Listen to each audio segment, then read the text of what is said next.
Hai guys, balik lagi. Minal aizin wal faizin, mohon maaf lahir dan batin ya. So, spesial di hari lebaran. Di video kali ini saya akan membahas atau menceritakan sejarah tentang kaum muslim yang memerangi ribuan orang kafir pada abad ke-6 sebelum Masehi. Dan menurut saya pribadi, film ini sendiri banyak banget pesan yang disampaikan ya. Mulai dari bagaimana baginda Nabi Muhammad menyebarkan agama muslim dan bagaimana perjuangan kaum muslim untuk memusnahkan pasukan berhala pada kala itu. So, gimana kisahnya? Oke, tanpa berlama-lama lagi, kita langsung aja yuk ke alur film ceritanya.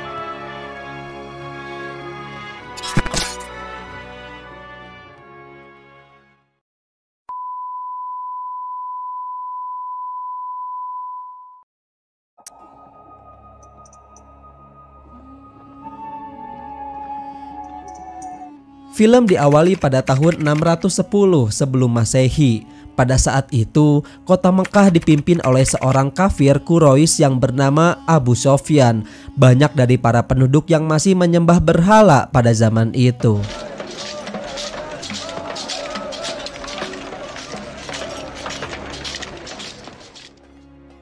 Abu Sufyan's wife. Lalu kemudian scene beralih dengan diperlihatkan dengan seorang pria bernama Zaid. Zaid kemudian bertanya kepada Abu Thalib tentang kecemasannya kepada keberadaan Nabi Muhammad di saat beliau masih juga belum kembali dari Gua Hiro selama menerima wahyu.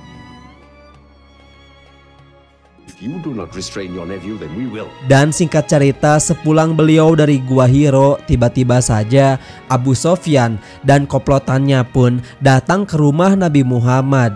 Di sana mereka berbincang bersama Abu Thalib untuk menyampaikan pesan agar Nabi Muhammad tidak lagi menyebarkan agama Allah, yaitu agama Islam di kota Mekah. Lalu sebagai gantinya, Abu Sofyan akan memberikan otoritas, kunci Ka'bah, serta beberapa uang, hingga Abu Thalib menyampaikan kepada Abu Sofyan bahwa Nabi Muhammad memilih untuk menolak semua hal itu.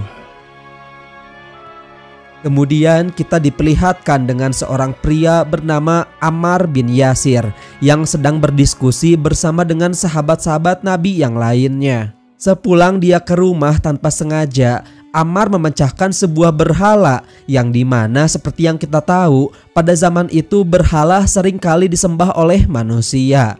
Mengetahui hal itu, Ammar langsung menasehati kedua orang tuanya agar tidak menyembah berhala kembali dan memintanya hanya untuk menyembah kepada satu Tuhan, yaitu Allah Subhanahu wa Ta'ala. It is the custom. Namun tanpa dia sadari, percakapan tersebut telah didengar oleh kedua orang suruhan dari Abu Sofyan. Sehingga di saat Ammar sedang menuju ke tempat Nabi Muhammad, kedua orang itu langsung menangkap Ammar, lalu membawa dia ke hadapan Abu Sofyan. So now you speak up, young man. What does Muhammad say? God reveals his message to Muhammad. He remembers every word, then he tells it to them. Di dalam perbincangan antara Ammar dan juga Abu Sofyan, Ammar sempat mengatakan bahwa semua derajat manusia semuanya sama di mata Allah, meskipun dia seorang budak sekalipun. Dan akibat perkataan darinya itu, ternyata hal itu menyinggung salah satu komplotan Abu Sofyan bernama Umayyah. Dia langsung memerintahkan seorang budak yang bernama Bilal untuk menyiksa Ammar. Whip him! Obey them. Namun, di saat Bilal akan bersiap-siap akan mencambuknya, dia memilih untuk tidak menturuti perkataan dari majikannya itu, lalu membuang cambuk tersebut. Obey them. Dan akibat tindakan barusan, sebagai gantinya, Bilal lah yang diberi siksaan hukuman cambuk. Dan tubuhnya kemudian ditindih oleh batu besar sambil dipertontonkan kepada semua orang.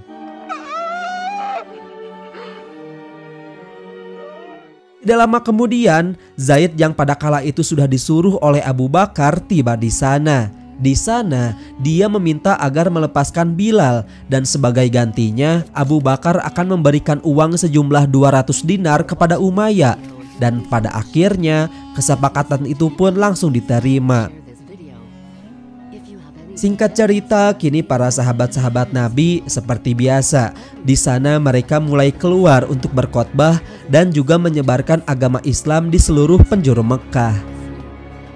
Hingga pada akhirnya komplotan dari Abu Sofyan mulai memprovokasi para penduduk kota agar menghentikan para sahabat Nabi tersebut. Sampai-sampai mereka langsung dilempari dan juga dipukuli oleh para penduduk kota akibat sudah terprovokasi.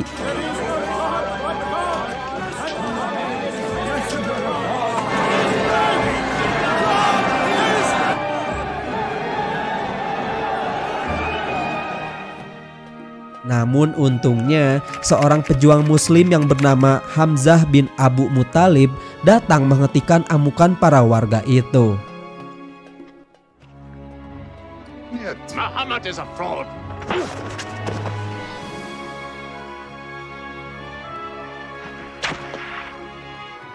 Dan semenjak kejadian tersebut, banyak dari orang-orang Islam yang disiksa habis-habisan oleh orang kafir Quraisy, termasuk Ammar, dan juga kedua orang tuanya menjadi korban kekejaman dari mereka semua. Mengetahui hal itu, lalu kemudian Hamzah dan juga para sahabat Nabi pun datang. Namun ternyata mereka ini sedikit terlambat akibat mendapatkan penyiksaan yang telah selesai dilakukan oleh orang-orang kafir Quraisy dan hanya berhasil menyelamatkan orang-orang yang masih bisa bertahan hidup. Dikarenakan sekarang keselamatan dari para sahabat-sahabat Nabi mulai terancam, Nabi Muhammad SAW meminta kepada para sahabat yang lainnya agar segera mengungsi ke kota Abyssinia untuk sementara waktu.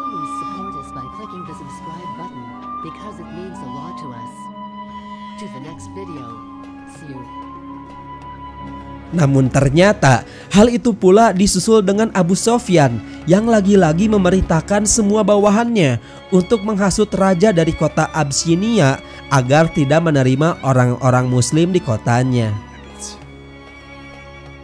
Dan di saat para sahabat Nabi dan juga orang suruhan dari Abu Sofyan sudah saling bertemu di kerajaan itu, awalnya di sana mereka sempat berdebat satu sama lain. Yang dimana sang raja yang pada kala itu sempat terhasut oleh perkataan dari orang suruhan dari Abu Sofyan. Namun setelah dia ini sudah mendengarkan penjelasan dari para sahabat Nabi, akhirnya sang raja mengizinkan para sahabat Nabi tinggal di kotanya secara damai.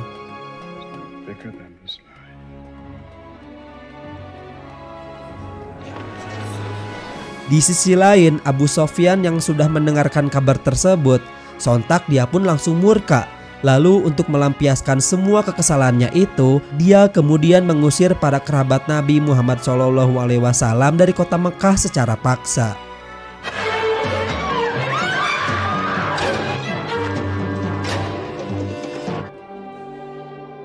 These were the worst when Khadijah, Muhammad's wife for 24 years. Hari itu pula ternyata bertepatan dengan hari wafatnya Abu Thalib yang merupakan paman dari Muhammad SAW.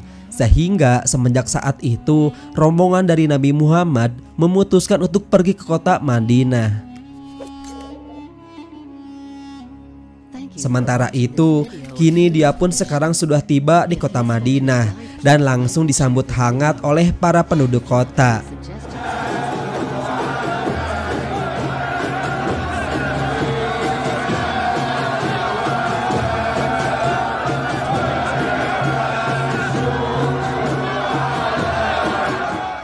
Sehingga banyak dari para penduduk di sana yang menginginkan agar Nabi Muhammad menempati tempat tinggalnya.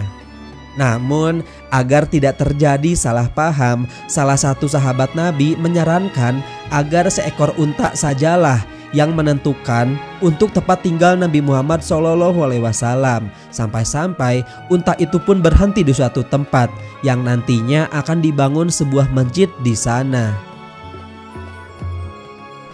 Here we will build a house of the Prophet. And our first meeting place, the prayer.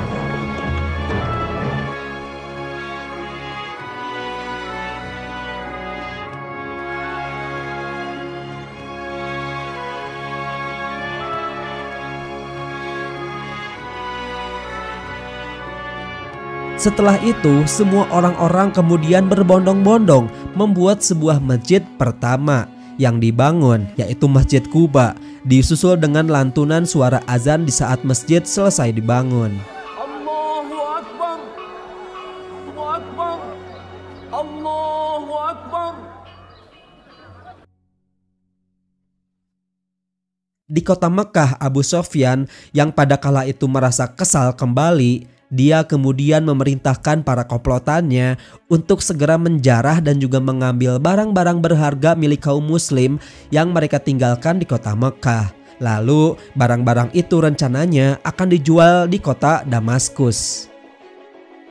Sampai-sampai kabar tentang berita penjarahan itu pun langsung didengar oleh kaum muslimin di kota Madinah, sehingga Hamzah memerintahkan kepada Nabi Muhammad untuk melakukan perlawanan kepada orang kafir Quraisy yang telah menindas dan juga merampas barang-barang berharga milik mereka. Sampai pada akhirnya beliau pun menerima wahyu dari Allah untuk melawan penindasan yang telah dilakukan oleh orang-orang kafir Quraisy kepada kaum muslim.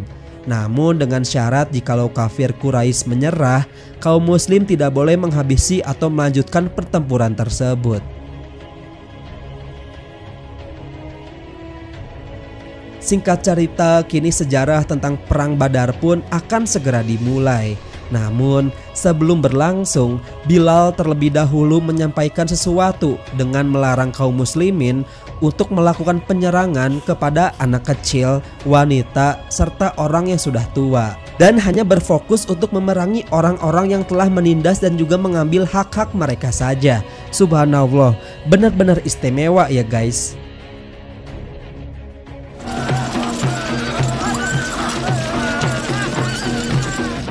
Lalu tidak lama kemudian, pasukan kaum kafir Quraisy datang ke medan pertempuran yang dipimpin oleh seorang mertua dan juga adik ipar dari Abu Sofyan.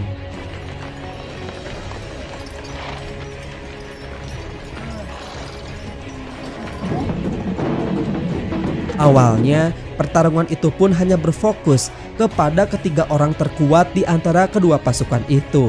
Namun, di saat orang-orang kafir itu berhasil dikalahkan, pertarungan dari semua prajurit pun langsung terjadi.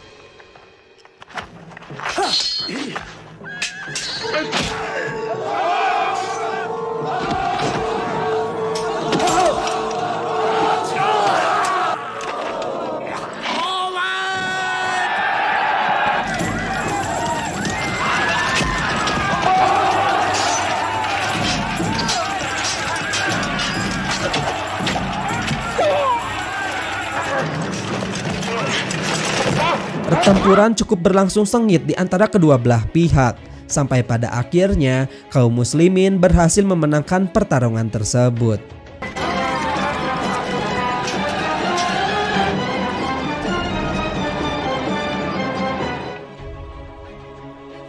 Setelah mendengarkan tentang kekalahan orang-orang kafir Quraisy serta kejadian meninggalnya ayah dan juga saudaranya, hal itu ternyata membuat istri dari Abu Sofyan bernama Hindun berniat membalaskan dendam kepada kaum muslim termasuk kepada Hamzah. Dengan menyewa seorang budak berkulit hitam yang pandai melemparkan sebuah tombak untuk menghabisinya.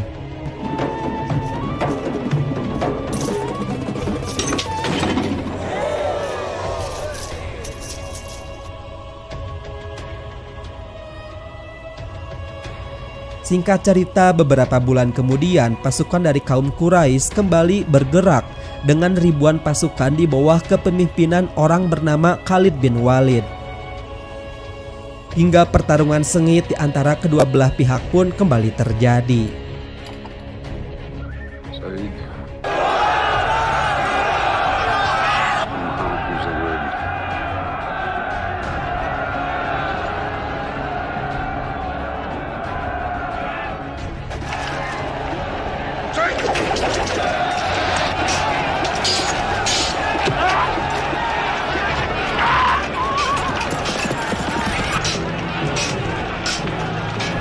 Di dalam pertempuran kali ini, seorang budak berkulit hitam orang suruhan dari Hindun, akhirnya dia berhasil mendaratkan sebuah tombak ke arah Hamzah. Sampai pada akhirnya Hamzah pun harus tewas di dalam pertempuran kali ini.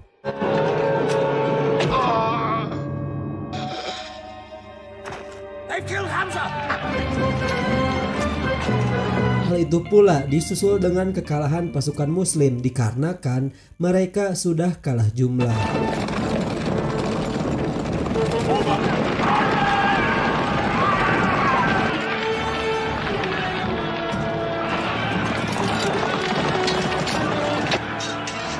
No!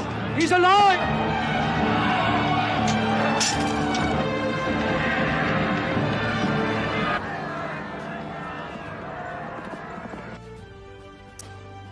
Beberapa hari setelah kejadian perang Uhud, kaum muslimin dan juga orang-orang kafir Quraisy memutuskan untuk melakukan gencatan senjata selama 10 tahun ke depan. Dan kesepakatan itu pun dimanfaatkan oleh para sahabat-sahabat Nabi untuk memperluas ajaran-ajaran Islam dengan berkhotbah di berbagai kota di seluruh Arab. Sehingga pada akhirnya Khalid bin Walid dan juga Ammar bin Ash yang tadinya musuh para kaum muslimin, kini mereka memutuskan untuk masuk ke dalam agama Islam. Subhanallah.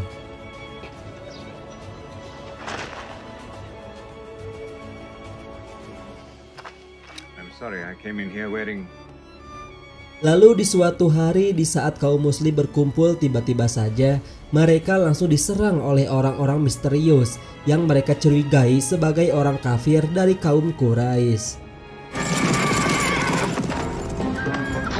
Sampai pada akhirnya Abu Sofyan memutuskan untuk datang ke Madinah dengan mengelak tentang penyerangan semalam.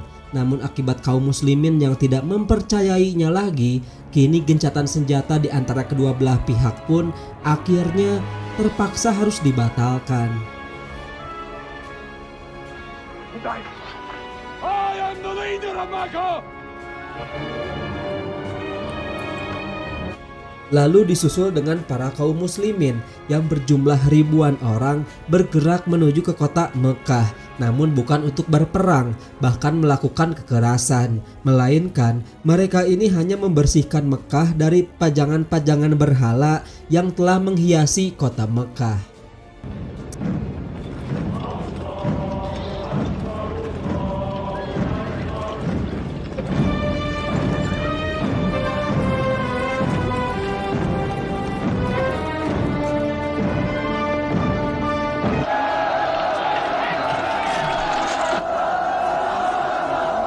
Dan di akhir film ini kita diperlihatkan kepada Nabi Muhammad SAW yang telah memasuki Ka'bah. Lalu film pun selesai. You must know that every Muslim is the brother of every other Muslim, and all Muslims are brothers one of another. Between Muslims there are no races and no religions. Nor must you take anything from your brother.